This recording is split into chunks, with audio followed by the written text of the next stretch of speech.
बातमी आहे आपल्या सर्वांच्या दैनंदिन आयुष्याशी संबंधित असणाऱ्या अन्न औषध प्रशासनाची। तुकाराम मुंढे अन्न औषध प्रशासनाच्या आयुक्तपदी रुजू झाल्यापासून प्रत्येक दिवस हा बातमीचा ठरतोय।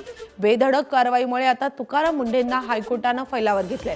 मंत्रालयातील एफडी अधिकाऱ्यांनी बनवलेला 98% स्वच्छतेचा अहवाल खोटा होता अशा शब्दात हायकोर्टाने एफडीएला खडसावलंय। शिवाय मंत्रालयाच्या कॅन्टीनमधील फ्रीजपेक्षा चपलेचा स्टँड स्वच्छ असतं अशा शब्दात हायकोर्टाने एफडीएला झापलंय। शिवाय असेच परवाने रद्द करत राहाल तर मुंबईतील अर्धी आस्थापनं बंद करावी लागतील अशा शब्दात कोर्टाने एफडीएला सुनावलंय। आज मुंबईतील एका पंचतारांकित हॉटेलचा अन्न परवाना रद्द करण्याविरोधात हायकोर्टात याचिकेवर सुनावणी झाली।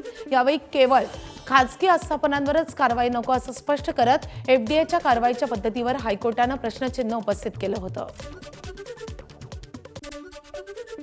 हायकोर्टाचा आदेश आज येणार होता हे जर एफडीएच्या अधिकाऱ्यांना माहीत होतं तर त्यांनी कॅन्टीन समोर थांबायला पाहिजे होतं। त्या आदेशाची प्रत हाती घ्यायची आणि मग 1:30, 1:45ला त्या ठिकाणी जायचं। त्या 3 तासांमध्ये तर कॅन्टीन त्यांनी क्लीन करून टाकलेली आहे। म्हणजे एक प्रकारे त्याला हिंट दिल्या गेली की आम्ही येऊन राहिलो तो साफ करून ठेव। अनेक आमदार मला नंतर भेटले की आमच्या तळात कॉकरोच आले, आमच्या तळात उंदीर आले, कोणी म्हणे आमच्या तळात पाल आला, कोणी म्हणे केसाचा बुसडा आला।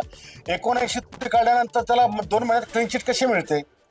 आणि हे जे चाललंय केवळ हायकोर्टाने किंवा सरकारने मंत्रालयातली कॅन्टीन म्हणजे महाराष्ट्रातलं सर्वोच्च स्थान तिथं ही अवस्था आहे तर राज्यभरात काय परिस्थिती असणार आहे?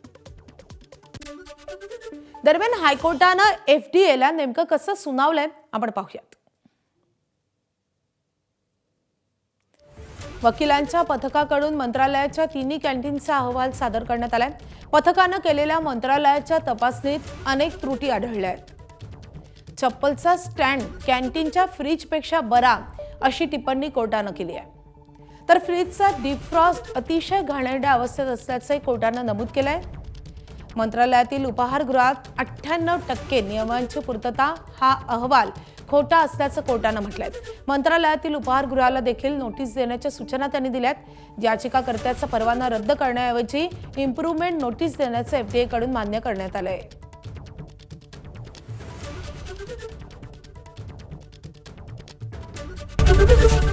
एबीपी माझा, उघडा डोळे बघा नीट।